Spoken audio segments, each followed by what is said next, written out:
오늘 우리에게 주시는 하나님 말씀은 사도행전 9장 1절에서 9절까지 말씀입니다. 사울이 주의 제자들에 대하여 여전히 위협과 살기가 등등하여 대제사장에게 가서 다메섹 여러 회당에 가져갈 공문을 청하니, 이는 만일 그 도를 따르는 사람을 만나면 남녀를 막론하고 결박하여 예루살렘으로 잡아오려 함이라. 사울이 길을 가다가 다메섹에 가까이 이르더니 호련히 하늘로부터 빛이 그를 둘러 비추는지라.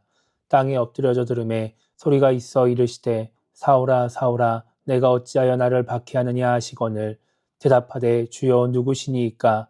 이르시되 나는 내가 박해하는 예수라. 너는 일어나 시내로 들어가라.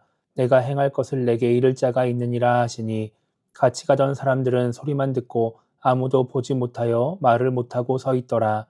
사울이 땅에서 일어나 눈은 떴으나 아무것도 보지 못하고 사람의 손에 끌려 다메섹으로 들어가서 사흘 동안 보지 못하고 먹지도 마시지도 아니하니라.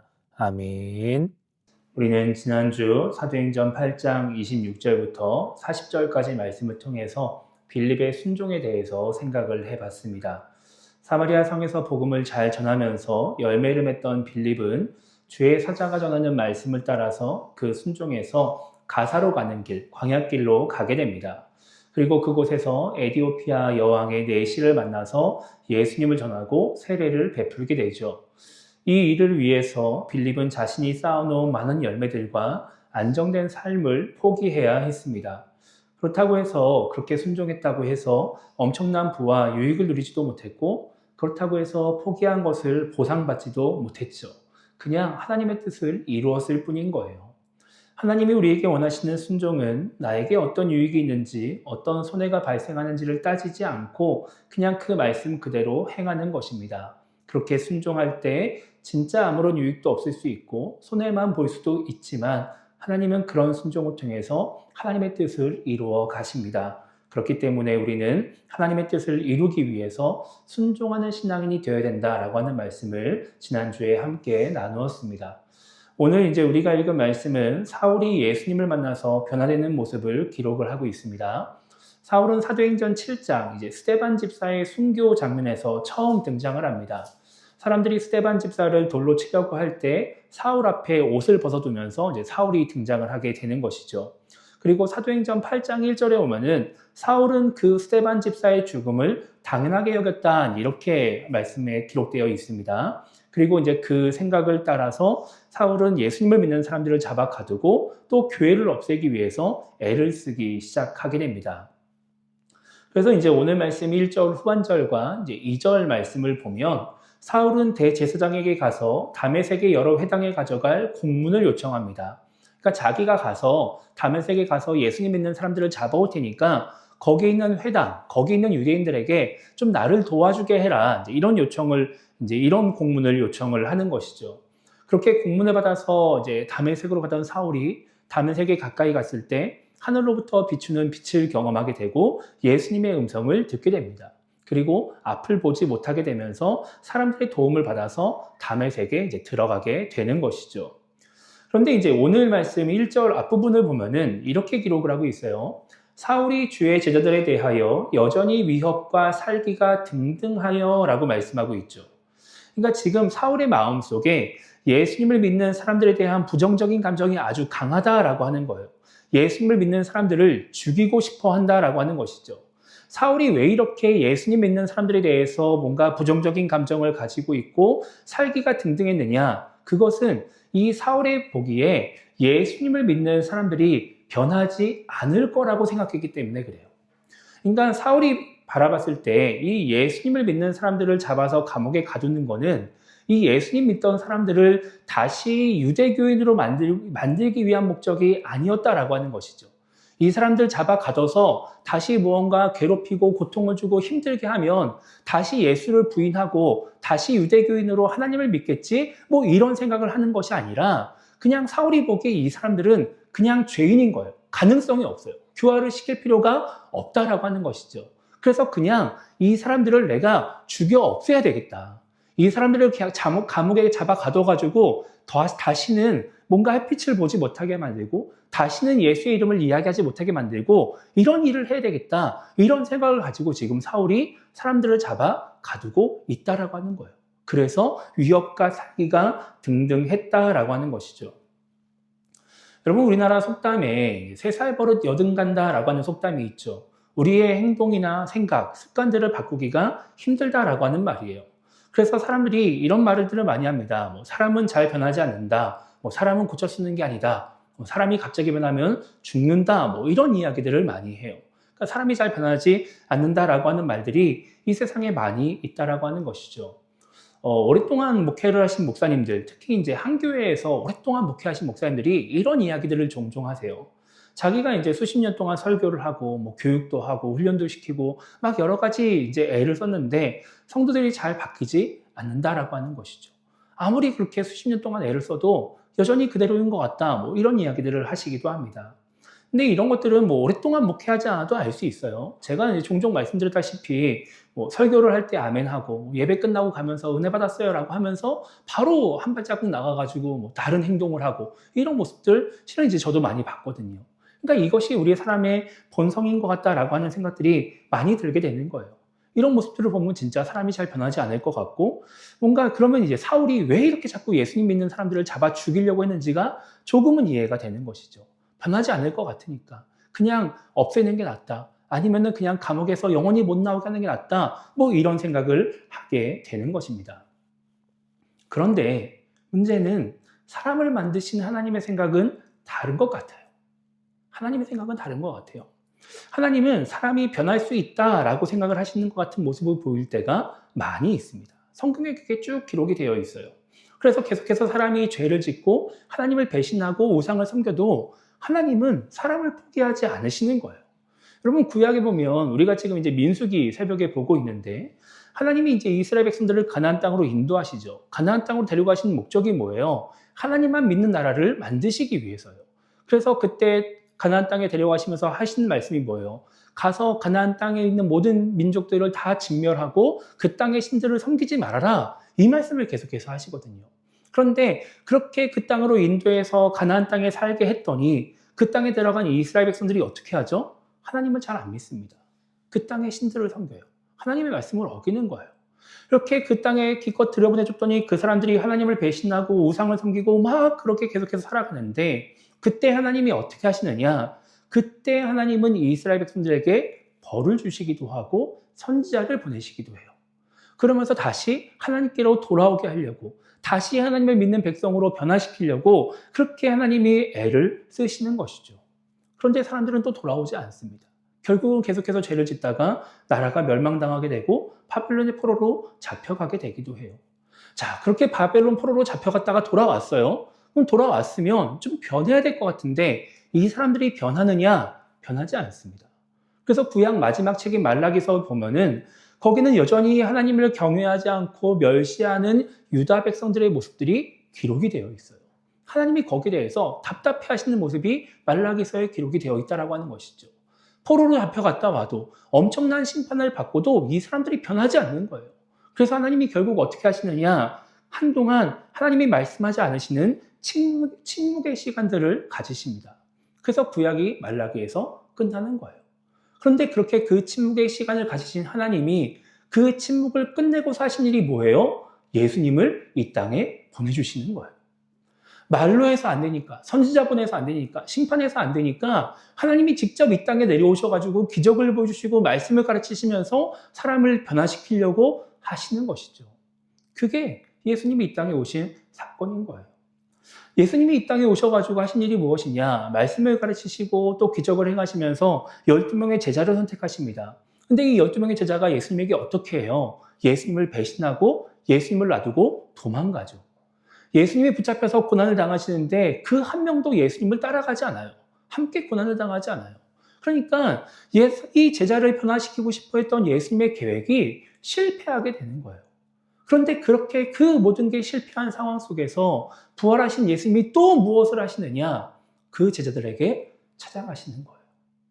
자기를 배신하고 도망갔던 그 사람들을 찾아가셔서 다시 그들에게 사명을 맡기시는 것이죠. 그리고 성령을 받으라라고 말씀하시는 거예요. 분명히 사람의 눈으로 보기에 이 인간들은 계속해서 안 바뀌어 왔는데, 계속해서 하나님을 배신하고 우상을 섬기고 말을 안 듣고 자기들 마음대로 살아가고 그런 모습을 수백 년 동안 계속 보여왔는데, 하나님은 그 사람들을 포기하지 않으시더라는 것이죠. 왜요? 하나님 보시기에는 변할 수가 있다고 보는 거예요. 하나님이 보시기에 사람은 충분히 바뀔 수가 있다고 생각을 하시기 때문에 그런 것이죠. 여러분, 이런 관점에서 오늘 말씀을 한번 보세요. 예수님이 오늘 사울에게 나타나십니다. 그래서 사울을 부르시죠. 사울을 부르시는데 왜 굳이 사울이어야 됐을까? 이런 생각을 해보게 되는 거예요. 여러분, 예수님이 꼭 사울을 통해서만 역사를 하셔야 됐을까요? 아니에요. 여러분, 간혹 목사님들이 사울이 뭔가 다소에서 살았기 때문에, 이방 지역에 살았기 때문에, 헬라어를 잘했기 때문에 사울을 들어 쓰신다, 이런 말씀들을 하세요. 근데 그렇지 않아요. 예루살렘 교회에 이미 헬라파 유대인들은 많이 있었습니다. 여러분, 사울을 변화시키는 것보다 더 쉬운 방법이 뭐였냐면 스데반을 죽이지 않는 거예요. 그럼 스데반도 똑똑했어요. 율법도 다 알고 있었고 이스라엘 역사를 다 꿰고 있었습니다. 그 사람도 헬라파 유대인이었고 이방인들도 잘 알고 있었던 것이죠. 그러니까 사울을 변화시키지 않고 스데반을 잘 보호해서 스데반을 통해서 전도 여행을 떠나게 하는 것도 가능한 일이었어요. 스데반만 있는 게 아닙니다. 빌립도 있었죠. 빌립. 사마리아 성에서 열매를 맺고 복음을 전하고 기적을 행하던 그 빌립 사용해도 괜찮은 거예요. 또 바나바도 있었고. 여러분, 예루살렘 교회 안에서 하나님이 사울을 대체해서 사용할 수 있는 사람들이 어마어마했다고요. 그런데 굳이 예수님이 이 사울을 변화시켜가지고 일을 하신다라고 하는 거예요. 사울을 부르신다라고 하는 것이죠. 여러분, 그런데 더 심한 건 뭐냐면 성경에 보면 사울의 과거 행적을 다 알려준다는 거예요. 사울이 단지 여러 유대인들 중에 한 명이었다가 예수님의 부르심을 받아가지고 복음 전하는 사람이 되었다. 뭐 이 정도면 좀 괜찮은데 사울이 지금 어떤 사람이에요? 예수님 믿는 사람들을 미워하고 핍박하는 사람이었다는 거예요. 단지 미워하는 정도가 아니라 죽이고 싶어서 살기가 등등한 사람이었다라고 하는 것이죠. 그런데 그런 사울을 예수님이 부르셨다라는 식으로 성경이 기록을 하고 있는 거예요. 그러니까 사울의 과거에 안 좋았던 모습들을 성경이 일부러 드러내는 것이죠. 그럼 여러분 한번 생각해 보세요. 초대교회 성도들이 이 사도행전 말씀을 읽으면서 사울을 떠올린다라고 한번 생각해 보세요. 이 사람들 중에서 어떤 사람들은 사울을 통해서 예수님을 믿게 된 사람들이 있었을 수도 있어요. 사울이 세운 이방 지역 교회에서 뭔가 신앙생활하고 있는 사람들이 있을 수도 있는 것이죠. 그런데 그런 사람들한테 너희의 복음을 전하는 그 사울은 옛날에 아주 나쁜 놈이었어. 예수님을 죽이지 못해서 안달난 놈이었어. 이렇게 이야기를 한다면 사울의 이미지가 어떻게 되겠어요? 그런데 성경이 그 모든 것을 그대로 기록을 하고 있다라고 하는 것이죠. 왜 그랬을까? 여기에 하나님의 의도가 담겨 있다라고 하는 겁니다. 하나님이 이 말씀들을 통해서 무엇을 보여주고 싶어 하시느냐? 사울 같은 사람도 변한다라고 하는 것을 보여주고 싶어 하시는 거예요. 단지 예수님을 안 믿다가 믿어서 변화되었다 이런 정도가 아니라 예수가 하나님의 아들임을 부정하고 그래서 그것을 인정할 수가 없어서 예수님 믿는 사람들을 잡아 죽이고 있던 이 사울 같은 인간도 변화될 수 있다. 그런 사람도 바뀔 수 있다. 그런 사람도 충분히 하나님의 일을 감당하는 사람이 될 수 있다라고 하는 것을 보여주고 싶으신 것이죠. 과거에 어떤 일을 했었든지 간에 현재에 어떤 일을 하고 있든지 간에 사람이 변한다는 것을 알려주고 싶으셔가지고 사울의 과거의 모습도 알려주시고 지금의 모습도 알려주시고 그런 사울을 부르시는 예수님의 모습도 보여주고 계신다라고 하는 겁니다. 이렇게 하나님은 사람이 변할 수 있다라고 생각을 하시는 거예요. 그런데 문제는 사람들인 것이죠. 앞서 말씀드린 것처럼 사람들은 그렇게 생각하지 않아요. 사람이 변하지 않는다고 생각을 합니다. 이 사람이 예전에 이런 사람이었으니까, 이 사람이 지금 이런 모습을 보이고 있으니까 앞으로도 이럴 거야, 이런 생각을 가지고 사람을 바라보고 사람을 대하는 거예요. 그러니까 자꾸 우리의 시선이 어디에 머무냐면 과거와 현재에 머물러 있는 것이죠. 예전의 모습들, 지금의 모습들, 그런 모습들만 생각하면서 살아가고 있는 겁니다. 믿지 않는 사람이나 믿는 사람이나 모두 다 동일하다라는 것이죠. 그래서 이어지는 말씀, 오늘 우리가 9절까지 읽었지만 10절 말씀 보면은 예수님이 다메섹에 있는 제자 아나니아라고 하는 사람을 환상 중에 부르십니다. 환상 중에 불러서 뭐라고 말씀하시냐면 사울에게 가라고 말씀하세요. 사울에게 가라 이렇게 말씀하시는데, 그러니까 이 아나니아라는 사람이 예수님의 말씀을 듣고 나서 어떻게 반응하냐면 자기가 알고 있던 사울의 과거 행적에 대해서 이야기를 합니다. 그게 어디 나오냐면은 13절에 나오는 거예요. 내가 여러 사람에게 듣사온즉 그가 예루살렘에서 주의 성도에게 적지 않은 해를 끼쳤다 하더니 이렇게 말하고 있죠. 예수님, 사울은 예전에 예수님 믿는 사람들에게 해를 끼치는 사람이었습니다 라고 과거를 이야기합니다. 그리고 14절에서 뭐라고 이야기하느냐, 여기서도 주의 이름을 부르는 모든 사람을 결박할 권한을 대제사장들에게서 받았나이다 라고 말하면서 지금 사울의 모습을 이야기를 합니다. 그러니까 과거의 사울의 모습, 지금 사울의 모습을 보니까 내가 지금 이 사울을 어떻게 만납니까? 나는 사울에게 갈 수가 없습니다 라고 예수님에게 이야기를 하는 거예요. 아나니아도, 주의 제자라고 하는 사람도 그렇게 반응을 했다라고 하는 것이죠. 그때 예수님이 아나니아에게 뭐라고 말씀하시냐면 사울이 앞으로 예수님을 전할 사람이다 라고 말씀하세요. 앞으로 내 이름을 전할 나의 그릇이다 라고 말씀하시는 거예요. 지금 예수님은 과거와 현재를 바라보고 있는 아나니아한테 무엇을 말씀하시냐면 미래를 말씀하시는 거예요. 이제 변할 사울의 모습, 앞으로 변해서 내 이름을 증거하고 다닐 그 사울의 미래의 모습을 봐라 이렇게 말씀을 하신다라고 하는 것이죠. 그래서 이 말씀을 들은 아나니아는 예수님의 말씀을 믿고서 변화될 미래의 사울을 기대하면서 사울에게 가는 겁니다. 그래서 사울에게 가는 거예요. 여러분, 이것이 신앙인이 가져야 될, 사람을 볼 때 가져야 될 생각인 것이죠. 사람뿐만 아니라 교회나 이 세상 모든 것을 볼 때 우리가 가져야 될 생각이 바로 이런 생각인 거예요. 이 세상의 모든 사람들이 사람은 변하지 않는다라고 말을 해도 하나님을 믿는 우리의 생각은 달라야 된다라고 하는 것이죠. 우리들은 사람이 변할 수 있다라고 생각을 해야 되는 거예요. 하나님이 역사하시면 사람이 변할 수 있는 것이고, 하나님이 역사하시면 교회도 변할 수 있는 것이고, 하나님이 역사하시면 이 세상도 변할 수 있다라고 하는 생각을 우리는, 하나님을 믿는 우리는 가져야 된다라고 하는 것이죠. 이 세상에 그 누가 인정하지 않아도 우리는 그 하나님을 믿으면서 그런 생각을 해야 된다라고 하는 겁니다. 우리의 힘으로는 할 수 없어요. 우리의 힘으로는 변화되지 않아요. 내가 아무리 말을 잘해도 사람을 변화시킬 수가 없습니다. 마음을 열 수 없어요. 그런데 하나님의 능력은, 하나님은 가능하다라고 하는 것이죠.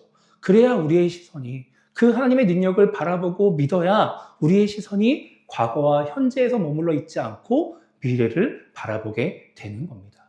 그래야 하나님의 능력과 은혜를 구하게 되는 것이고, 그래야 하나님이 역사하시기를 기도하면서 미래를 향해 나아갈 수가 있게 되는 것이죠.